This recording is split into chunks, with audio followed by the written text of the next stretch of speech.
Hi everyone, I'm Michelle and welcome back to my meadow. In this video, we are unboxing, assembling, and getting the first impressions on the Forever Garden Bed. It is a newer metal raised garden bed on the market, and it is very similar to some of the beds you've already seen me review here.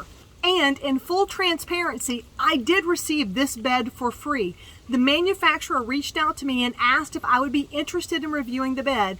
I said yes, only on the condition that I can provide an honest review and give my true opinion about the bed. So they said yes and I said yes, and they sent me the 2x8 modular design along with an expansion panel, so this could be a 3.5 by 8 foot raised garden bed.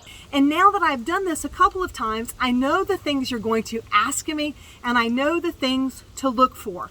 So let's watch this video of me putting it all together, and stay tuned to the end of the video. I'm going to tell you how it compares to the other beds, something that went wrong, and something that may surprise you. Let's get going. Inside this box, it has the quarter panel, side panel. The extension panels are in the other box, and it tells me that there's a bolt, washer, and nuts included, as well as a safety edging cover. They say that it is a 0.6 millimeter thickness. I will get out my calipers. And they include a hand wrench, which is something I haven't seen from any of the other beds that I have taken a look at. I went back and did some more research, and it seems now that Birdie's and Vigo both are including tools. And right here on the label, it is clearly marked that this is made in China. They tell us that the coating is made of an alu-zinc metal. The first thing that I notice is that there isn't plastic on there. They've simply used a little layer in between each of them. So there'll be no plastic to pull off once I have the beds put together.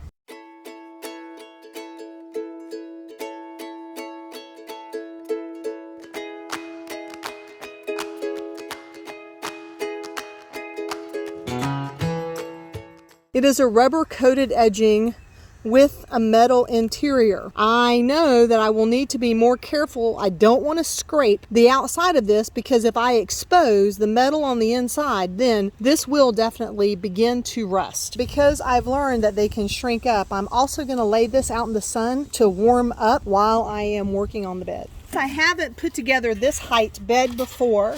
This is a little different, but it makes good sense. We've got a hole at the top, 2 in the middle, and 1 on the bottom.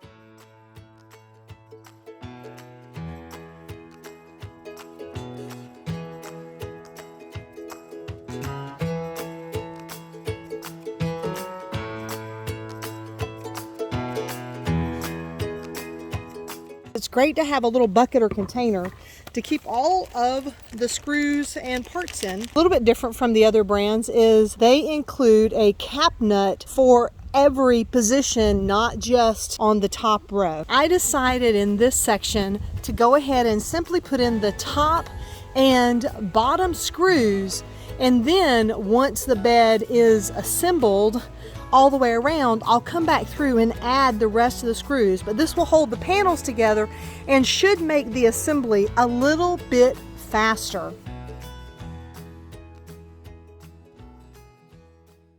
Inside the extension kit, we have more of the edging.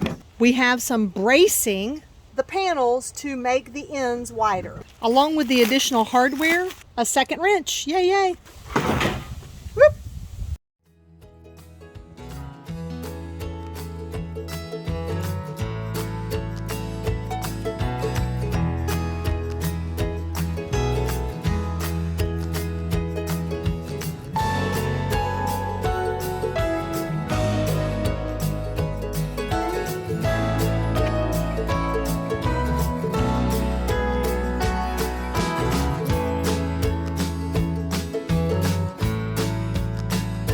One intentional decision that I made is that on the ends, this extension piece is behind the corners.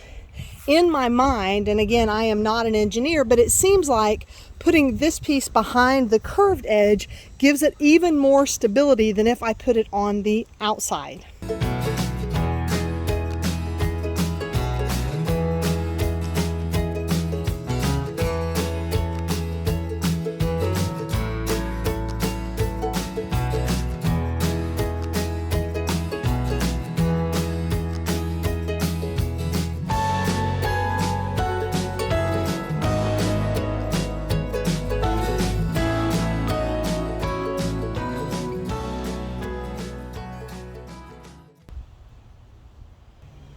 0.55, 0.56.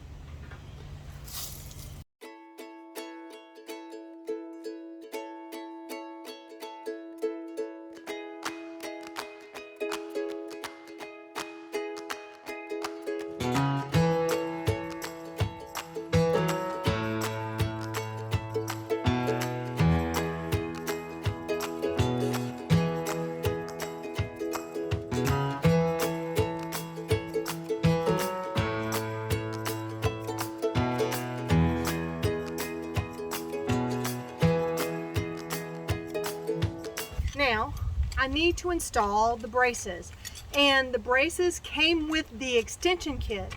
There were no braces in the original box.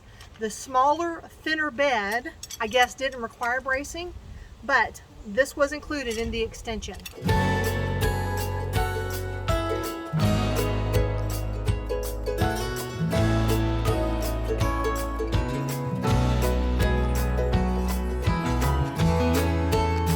A shout out to Jack over at Geeky Gardens, because he made a video explaining the better way to put this edging on. And you see here, I am compressing it as I put it on. I am not trying to stretch it out and make it reach all the way around. One of the things I learned last time was not to cut the edging until it's had time to settle in for a bit. So I'm gonna leave that hanging there. I might tuck it on inside. While I was installing the screws, I noticed that they seemed to be chipping a bit, and it didn't occur to me at the time what might be wrong. And so I reached out to the manufacturer and I said, the quality of the bed is kind of where I expected, but I was disappointed in the screws. And he asked me questions like, what kind of a drill did you use and what kind of a bit did you use? And you know, I used this, my 20 volt. It was set on the lowest clutch setting, but it was set on the power drill setting. When I did the other garden beds, I used a 12 volt instead on the lowest setting. So I can get a true comparison, I'm swapping out a couple of the screws and drilling them with the 12 volt instead. And there was no chewing. So it's very possible that the problem that I had the first time was because I used a much higher powered screwdriver and I had it on a much stronger setting. Now that the bed's all put together, let's dig into the details. The curve in the panels, the shape and the size are most like the Vigo bed. I've already shared in the video about the rubber coated steel edging. Not a fan. I like the edging that's on the birdies better. I noticed the screws themselves, even before I made the mistake with my driver, they didn't feel quite the same quality even as the screws in the Vigo or the birdies. Time will tell how these screws hold up, and I have marked the bed so I'll know the screws that were put in with the same drill versus the ones that were not. Quality wise, the thickness of the panels, the feel of the panels are very much like what we've already seen. So everything about the bed is where I expected it to be. It is not a cheap, flimsy bed. It is a solid construction. I am not an engineer. I can't speak to the quality of the paints and concerns that you all have mentioned to me before. Just like the other beds, and this is even newer to market than Vigo, time is going to be the thing that tells us how it does. And while I may not choose to make a monthly video on it, I'm undecided, I will certainly keep you up to date in how it's doing. And I'm going to keep a close eye on those screws. I want to know if my screw up in assembly, because I'm not a tool gal, I'm learning to garden gal, we're going to see if that affects the long-term usability of the screws around the bed. Otherwise, it feels sturdy, it's heavy, it's got nice braces in it. Because I felt like the quality was on par, I did reach out to the manufacturer and ask him if I could pass a deal on to you. Even though this bed is already 15% lower than the Vigo beds, he agreed to give me a coupon code to share with you. That code is MEADOW, and you can take 10% off the current prices on the website.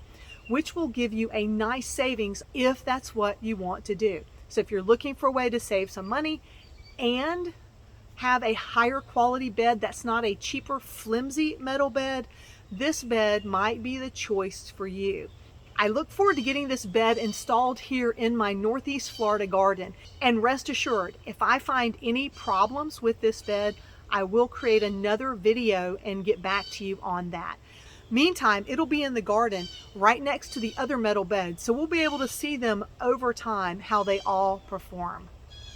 I thank you for watching. I welcome any of your comments or questions below. Until next time, my friends, remember to wear a high quality sunscreen, drink plenty of water, and of course, have a fantastic day.